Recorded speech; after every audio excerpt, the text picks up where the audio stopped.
तेबे जानतु चंद्रयान-3 मिशन ने केउ केउ देश भारत को करछि साहाय्य एवं किपरि। ताले फ्रेंड्स भारत आज इतिहास रचिया पई प्रस्तुत हेउछि। तेबे जुलाई मास 14 तारिख रे चंद्रयान मिशन आरंभ होइतिला।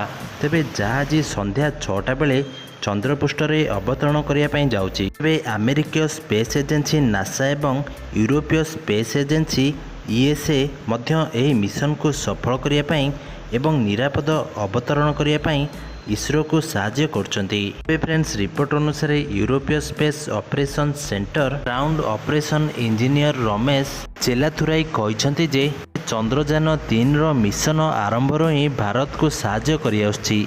तेबे से कहछन जे यूरोपीय space agency east track network दुईटी ग्राउंड स्टेशन व्यवहार करी चंद्रयान कक्षपथ को ट्रैक करछि। से महाकाशरू टेलीमेट्री तथ्य ग्रहण करछि एवं इसरो को से सूचना मध्य पठाउछि। रमेश चेलाथुराई कहछन्ति जे अवतरण समय रे चंद्रपृष्ठ रे पहुंचिया परे एक नरम अवतरण होइछि ना नहीं जानिया पई टेलीमेट्री व्यवहार करा जिवो।